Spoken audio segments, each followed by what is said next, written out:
नमस्कार दोस्तों, मैं रोहन शर्मा स्वागत करता हूं सभी का आपके अपने चैनल ज्योतिष इन वास्तु में। कैसे हैं आप सभी? मैं जैसे हर बार कहता हूं कि ज्योतिष एक रिसर्च का विषय है। ज्योतिष एक अद्भुत योग और संयोगों का सब्जेक्ट है और यहां पर ग्रह बार बार इस तरह की चीजें दिखाते हैं जो बहुत ही ज्यादा अद्भुत होती है। और इस बार भी बहुत ही ज्यादा अद्भुत योग और संयोग यहां पर देखने को मिले। ग्रहों का संयोग यहां पर इस तरह से देखने को मिला कि जो अद्भुत कैलकुलेशन यहां पर दिखाता है। एस्ट्रोलॉजिकली यहां पर देखा जाए तो अमावस्या के दिन 11 जनवरी 2024 को दो बड़े ग्रहों ने बहुत अद्भुत योग यहां पर बना दिए। ये दो बड़े ग्रह कौन कौन से हैं पहले ये जान लेते हैं। तो ये दो बड़े ग्रह हैं सूर्य और शनि। सूर्य और शनि ने अमावस्या के दिन एक ही दिन पर नक्षत्रों में बदलाव किया है। सबसे पहले तो दोनों ग्रहों का एक दिन नक्षत्र का बदलाव करना एक अद्भुत संयोग है। इसके अलावा अमावस्या के दिन इस संयोग का बनना भी अपने आप में एक बहुत अद्भुत घटना है। सालों में एक बार होता है कि सूर्य और शनि शतभिषा और उत्तराषाढ़ा नक्षत्र में एक साथ आ गए। सालों में एक बार होता है कि शनि शतभिषा के दूसरे चरण में प्रवेश कर रहे हैं और उसी समय पर सूर्य उत्तराषाढ़ा में प्रवेश कर रहे हैं। और दोनों का नक्षत्र परिवर्तन एक ही दिन हो जाना अपने आप में एक अद्भुत घटना को दिखाता है। अब इसके मीनिंग क्या है, देश और दुनिया पर इसका प्रभाव क्या है, वो समझने की कोशिश करिए। और कौन सी तीन राशियों पर इसका प्रभाव देखने को ज्यादा मिलेगा वो मैं आपको एक्सप्लेन करूंगा, क्योंकि ये बहुत बहुत ज्यादा अद्भुत घटना है। सूर्यदेव यहां पर कुछ समय तक उत्तराषाढ़ा में गोचर करेंगे और जब तक सूर्यदेव उत्तराषाढ़ा में गोचर करेंगे आने वाले 15 दिन तक, तब तक शनिदेव के साथ शतभिषा के साथ कॉम्बिनेशन बना करके यहां पर चलेंगे। क्योंकि जिस तरह की कैलकुलेशन यहां पर दिखाई दे रही है ये एक, मैंने जैसे कहा, सालों में एक बार की घटना है। और ऐसे में सूर्यदेव उत्तराषाढ़ा नक्षत्र में प्रवेश करते ही दो इंपॉर्टेंट चीजों के संकेत यहां पर दे देते हैं। पहली चीज, ये समय है दुनिया में विश्वास को बढ़ाने का, बिलीफ सिस्टम को क्रिएट करने का, नई ऊर्जा को क्रिएट करने का, नई एनर्जी की तरफ आगे बढ़ने का और नए सिरे से चीजों को करने का। अब आप देखिए कि कितना अच्छा संकेत यहां पर दिख रहा है कि अमावस्या के दिन यह नक्षत्र परिवर्तन हुआ है। अमावस्या या फिर हम इसको न्यू मून की शुरुआत भी कहते हैं।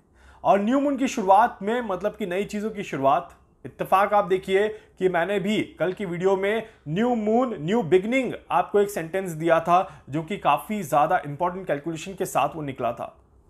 और यहीं पर ये सूर्य और शनि की जो कैलकुलेशंस आ रही है वो भी कुछ इसी तरह की चीजें दिखा रही हैं। यहां से आगे हम मकर संक्रांति देखेंगे जो एक बड़े बदलाव को इंडिकेट करता है। और मकर संक्रांति के बाद अगर हम देखें तो भगवान राम जी की प्राण प्रतिष्ठा को हम सेलिब्रेट करेंगे और वो भी दिखाता है कि एक नई ऊर्जा बन रही है, एक नई ऊर्जा क्रिएट हो रही है, एक नई एनर्जी क्रिएट हो रही है। दुनिया में और देश में विश्वास बढ़ रहा है, आस्था बढ़ रही है, रिलीजियस एक्टिविटीज तेज होती हुई नजर आ रही है। और यही यहां पर उत्तराषाढ़ा नक्षत्र में सूर्य आते ही करना शुरू कर देते हैं, रिलीजियस एक्टिविटीज को बढ़ाना शुरू कर देते हैं। रिलीजियस गतिविधियां बढ़ने के साथ साथ भाग्य का साथ भी मिलना शुरू हो जाता है। हर देश को यहां पर कहीं ना कहीं भाग्य का साथ मिल सकता है, हर व्यक्ति को यहां पर कहीं ना कहीं भाग्य का साथ मिल सकता है और चीजें काफी ज्यादा पॉजिटिव होते हुए दिखाई देती हैं। यहीं पर ये एक बहुत इंपॉर्टेंट समय होता है अपने आप को क्योर करने का। अगर आप किसी बीमारी से जूझ रहे हैं, किसी परेशानी से जूझ रहे हैं, तो अपने आप को बीमारियों से दूर करने के लिए भी, अपने आप को परेशानियों से दूर करने के लिए भी ये एक अद्भुत समय आपके सामने शुरू हो जाता है। और मैं बार बार कह चुका हूं 2023 के खत्म होते होते कि शुरुआत के 3 महीने जो चाहेंगे वो मिल सकता है, जितना फायदा उठा सकते हैं उठा लीजिए, क्योंकि ये समय आपके लिए बहुत बहुत खास समय है। ये 3 महीने आपकी जिंदगी बन सकती है और 2024 आपके लिए एक सर्वश्रेष्ठ ईयर में कैलकुलेट हो सकता है। और वो ऐसे ही नहीं कहा था, ये सारे योग और संयोग आपको अब मैं एक एक करके बताता चलूंगा जो कई सालों के बाद बनते हुए नजर आ रहे हैं। ऐसे में ही ये समय है जहां पर आपको अपने अग्रेशन को कंट्रोल में रखना है, अपने गुस्से को पूरी तरह से कंट्रोल में रखना है और अपने आप को डिसिप्लिन के साथ आगे बढ़ाने की कोशिश करनी है। शनिदेव का शतभिषा नक्षत्र में दूसरे चरण में प्रवेश करना अपने आप में एक अद्भुत घटना कही जाती है और ये एक बहुत इंपॉर्टेंट नक्षत्र है, राहु का प्रभाव है और राहु के प्रभाव में दूसरे चरण में शनि को सूर्य का सपोर्ट मिलेगा, शनि को गुरु का सपोर्ट मिलेगा और इस वजह से शनिदेव का यहां पर प्रभाव और ज्यादा बढ़ते हुए नजर आएगा। न्याय व्यवस्था और ज्यादा तेज होते हुए नजर आएगी। इस तरह के योग यहां पर बनते हैं।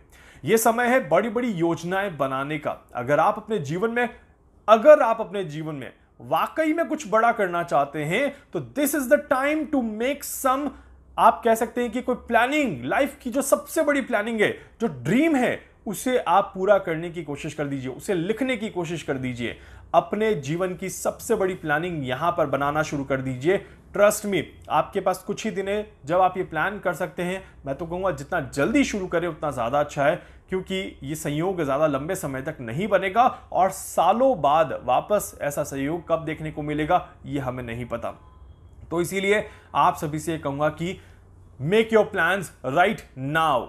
अभी और इसी वक्त अपने प्लान को बनाना शुरू कर दीजिए। आने वाले 3-4 दिन में ही मैं कहूंगा जितना jल्दी अपने प्लान को बना ले और उसके बाद उस पर काम करना शुरू कर दे उतना ज्यादा अच्छा। प्लानिंग के साथ साथ ये समय आगे बढ़ने का है, पुरानी चीजों से अपने आप को मूव करने का है, पुराने रिश्तों से अपने आप को मूव करने का है, पुरानी घटनाओं से अपने आप को मूव करने का है, पुराने जो आपके दर्द हैं, दुख हैं, उन सब से बाहर निकलने का समय है। इसीलिए इस समय में अपना फायदा जरूर उठाइए, समय को अच्छा करने की कोशिश जरूर करिए।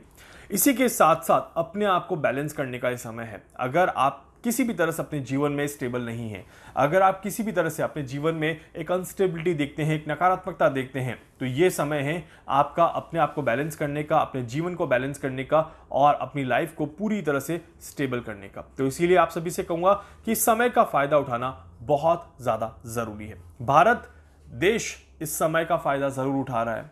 भारत की जनता इस समय का फायदा उठाने के लिए पूरी तरह से तैयार है और बाकी दुनिया के लिए भी मैं यही कहूंगा कि समय का फायदा जरूर उठाइए, क्योंकि ऐसा समय सालों में एक बार बनता है। अब यहीं पर इस समय का फायदा उठाने के लिए कौन कौन सी राशियों को बहुत जल्दी कोशिश शुरू कर देनी चाहिए, क्योंकि उनके लिए यह रास्ता आसान बनेगा। नोट कर लीजिएगा प्लीज ये राशियां कौन कौन सी है। तो सबसे पहले मैं कहूंगा कि मिथुन राशि को इस समय का फायदा जरूर उठाना चाहिए, क्योंकि मिथुन राशि के लिए यह समय काफी ज्यादा इंपॉर्टेंट समय बनेगा। मिथुन राशि के साथ साथ धनु राशि को भी समय का पूरा फायदा उठाना चाहिए। आपके लिए भी ये समय बहुत अच्छा बनता हुआ नजर आएगा। अगर आप सही समय पर सही चीज करेंगे आपको अच्छे रिजल्ट जरूर मिलेंगे। इसके अलावा तुला राशि के लिए भी ये समय काफी ज्यादा इंपॉर्टेंट है। जितना जल्दी इसका फायदा उठा लिया जाए उतना ज्यादा अच्छा रहेगा।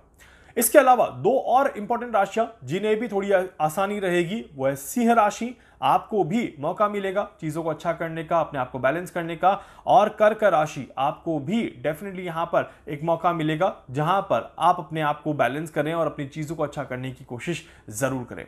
बाकी राशियों के लिए समय खराब नहीं है, बट बाकी राशियों को थोड़ी सी मेहनत ज्यादा करनी पड़ेगी इस समय को अपने लिए अच्छा बनाने के लिए। बाकी जैसे जैसे मैंने कहा है अगर आप वैसे वैसे करते चलेंगे, ट्रस्ट मी, शनि और सूर्य के इस नक्षत्र परिवर्तन का पॉजिटिव रिजल्ट आपको भी अपने जीवन में देखने को मिलेगा और आप भी अपने आप को पूरी तरह से बैलेंस करते हुए नजर आएंगे। उम्मीद करता हूं कि आप सभी इस समय को अच्छे से एंजॉय करके और इस समय का अच्छे से पूरा फायदा उठाने की कोशिश जरूर करते हुए नजर आएंगे। वीडियो को लाइक कर दीजिएगा, चैनल को सब्सक्राइब कर दीजिएगा, बेल आइकन पे जरूर से क्लिक करिएगा। कुछ पूछना चाहते हैं, जानना चाहते हैं, अपने बारे में कुछ भी समझना चाहते हैं, कुछ कैलकुलेशंस करके अपनी प्रॉब्लम्स को सॉल्व करना चाहते हैं, आप मुझसे संपर्क कर सकते हैं। मैं पूरी कोशिश करूंगा आप सभी की हर संभव मदद यहां पर कर सकूं। धन्यवाद।